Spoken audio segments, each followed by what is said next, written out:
Tips to improve your English pronunciation. Pause the video to repeat phrases or words. Record your voice and compare it with the video.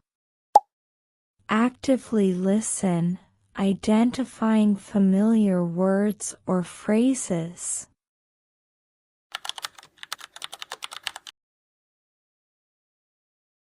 I took the subway that afternoon thinking it would be a normal trip, because I had done the route before.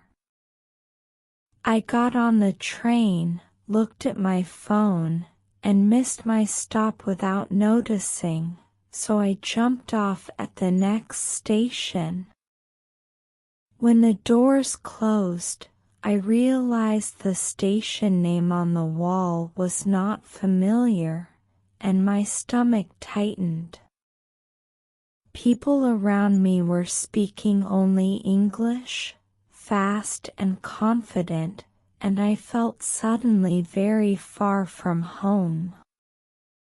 I stood still for a moment, trying to understand what happened and how I could fix it.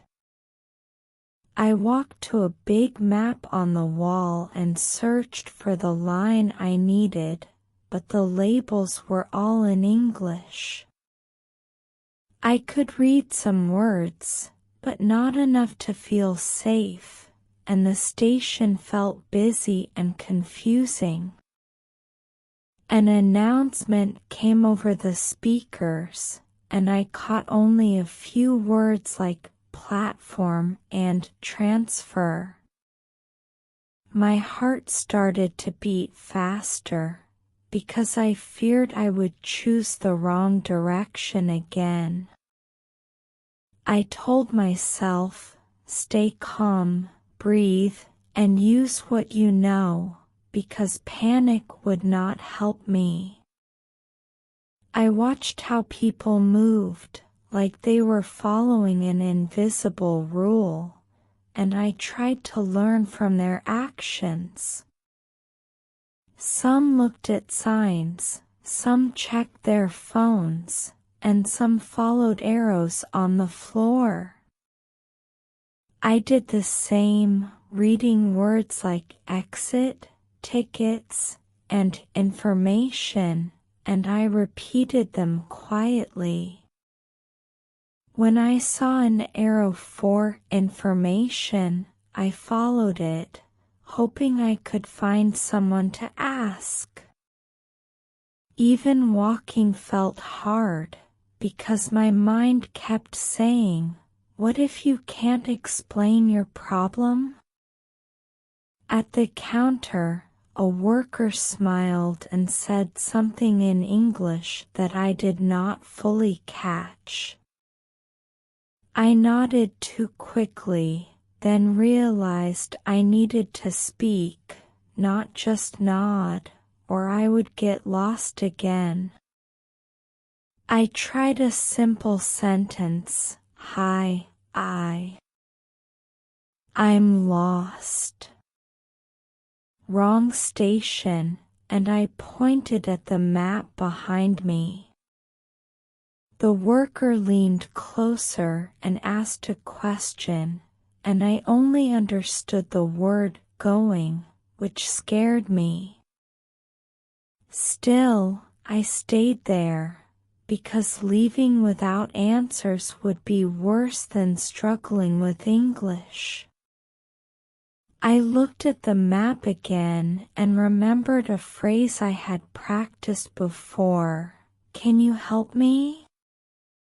So I said it, slowly and clearly, and the worker nodded, showing me I was doing the right thing. In that moment, I understood that English was not a school subject anymore. It was a tool for safety.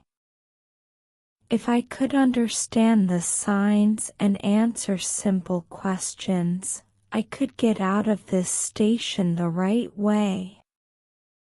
I took another deep breath, listened carefully, and prepared myself to use English to find my way back. I tried to ask for help again, but my English came out in tiny pieces, like broken blocks. I said, "I need home station," and I pointed at the map, hoping it was enough. The worker answered quickly, and I caught only a few words like line, blue, and platform. My mind felt slow, and the station noise made it harder to focus on the sounds. I nodded, but inside I knew nodding was dangerous if I did not truly understand. I walked away from the counter and looked for the word platform, because I remembered hearing it. I found a sign and followed it, but then the arrows split, and I did not know which one was right.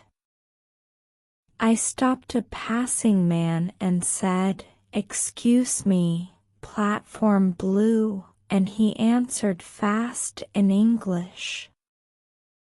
I understood left, so I started walking left, trying to act confident and not panic. But my heart kept racing, because I was not sure if I heard him correctly. The light climax happened when I reached a hallway with 2 stairways going down. A woman nearby said something like "downstairs, right side," but I only caught "downstairs," not "right." I chose the left stairs and started going down, and the feeling in my chest got worse with each step. Then I saw a sign at the bottom that did not match the blue line, and I realized I was going the wrong way. I stopped fast, turned around, and climbed back up, relieved that I noticed before it was too late. This time I forced myself to use a stronger sentence, even if my voice shook. I asked the same woman, "Can you repeat, please?" and she looked at me and slowed down. She said, "Right stairs, blue line, platform 2, and she even pointed clearly to the correct side. I nodded again, but now it was a real nod, because I understood the key words and the direction. I added, "Slowly, please," and she repeated once more, patient and kind.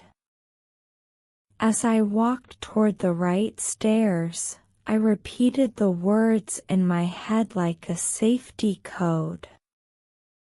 Right stairs, blue line, platform 2, and I matched each word to what I could see around me. I realized that short phrases could save me if I used them at the right moment. I was still nervous, but I felt smarter now, because I was asking for clarity instead of guessing. With each step, I understood that English was the only way out, and I was learning to use it.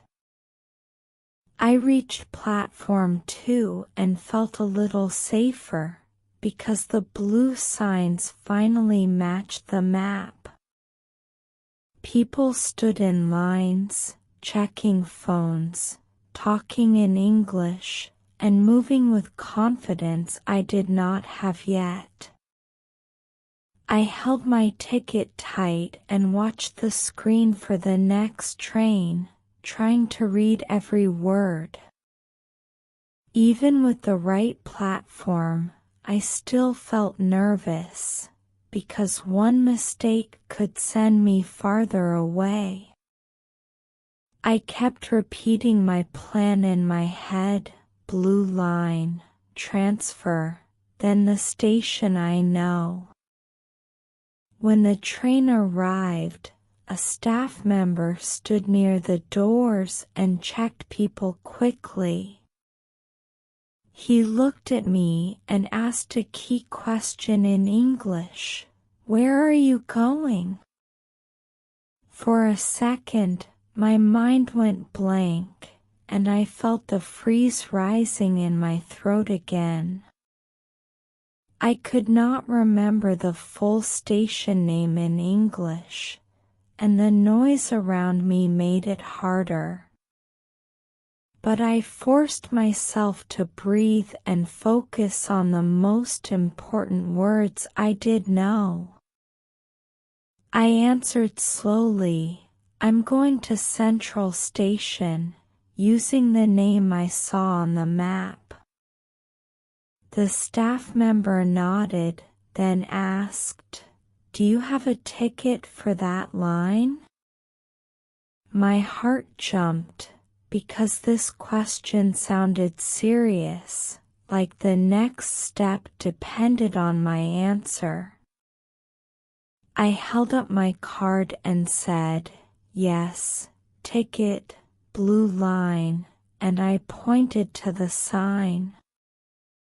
He looked at it, then said, "Good, then transfer at River Stop," and pointed down the platform. I did not understand every word, but transfer and River Stop stayed clear in my mind. I repeated back to confirm, "Transfer at River Stop, yes," and he said, "Yes, exactly."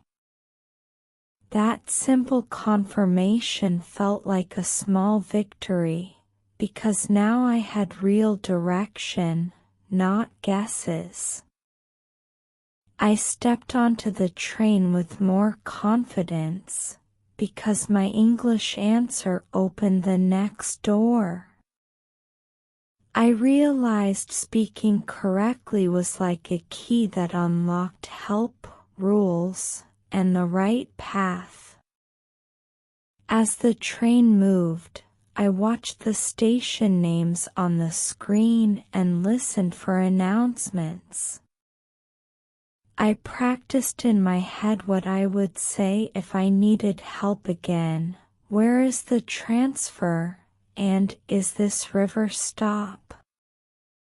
Instead of panic, I felt focus growing, because I had already handled one important question.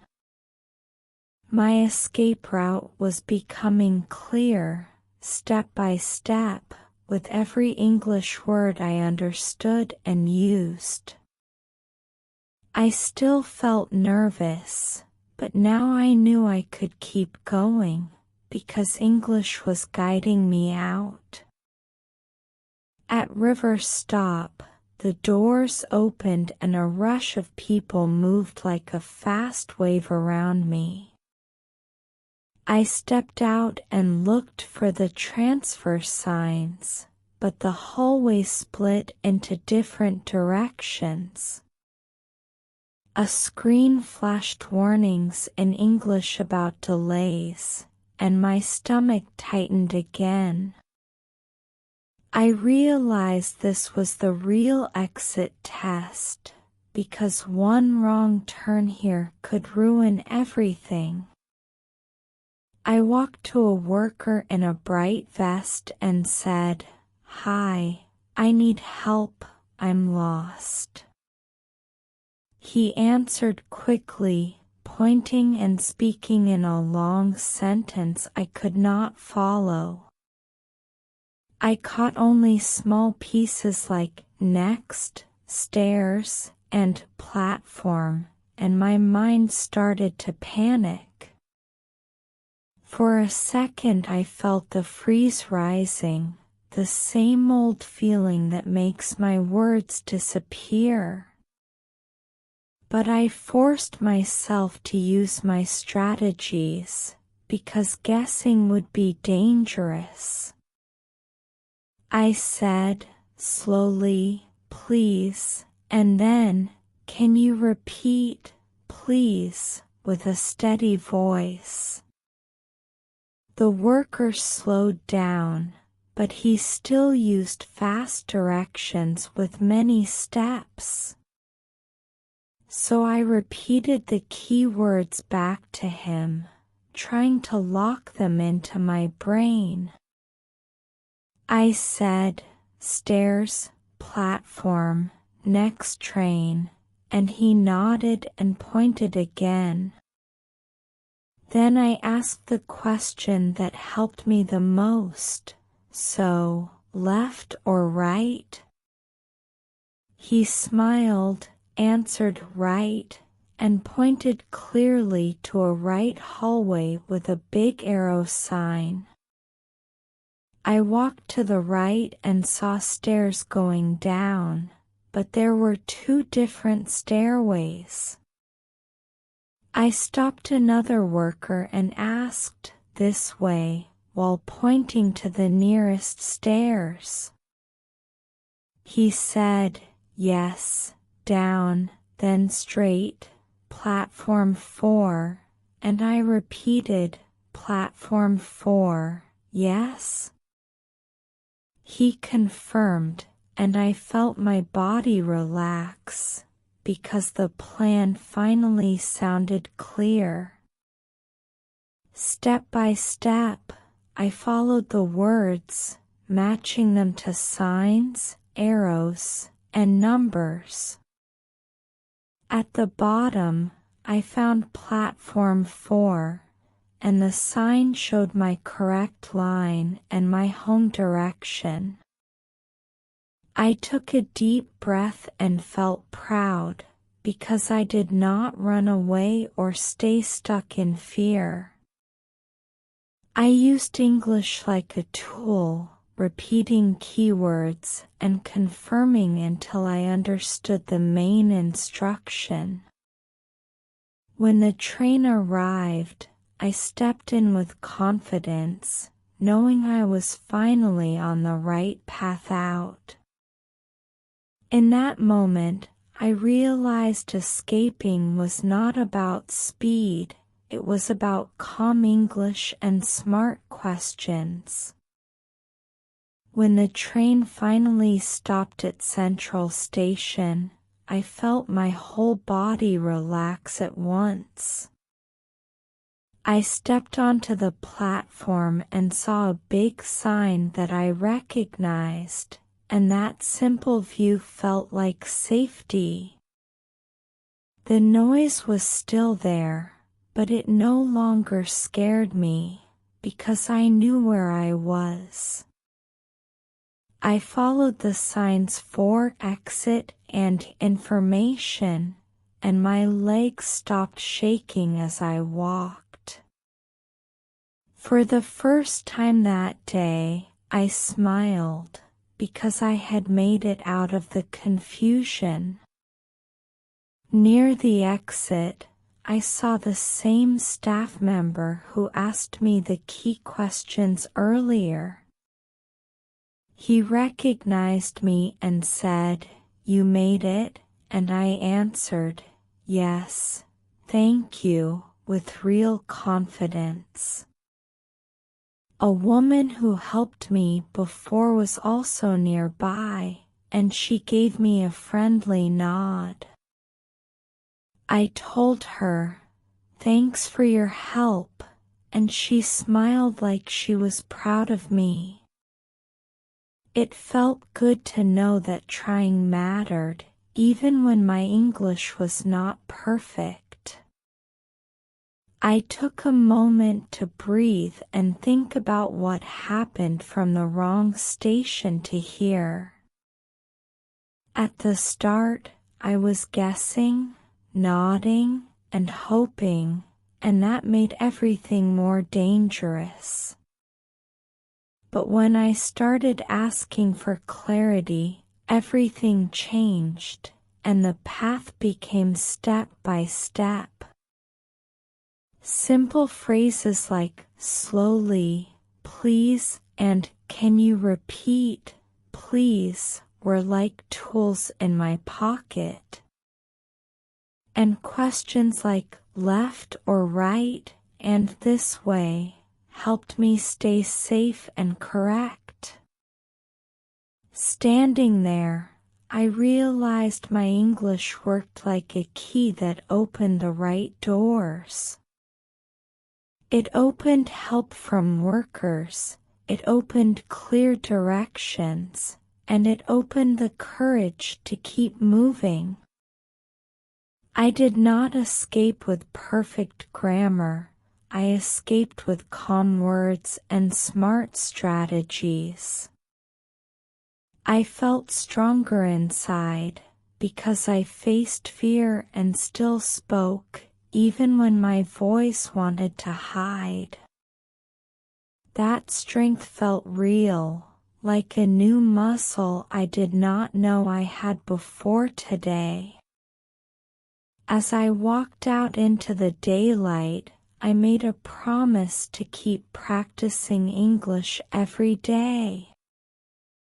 Not only for tests or school, but for real moments when I might need it again. Now I knew English could protect me, connect me, and guide me when things go wrong. I was still learning, but I was not weak, because I had proof I could handle pressure. I went home motivated, ready to study more, because English had helped save me in real life.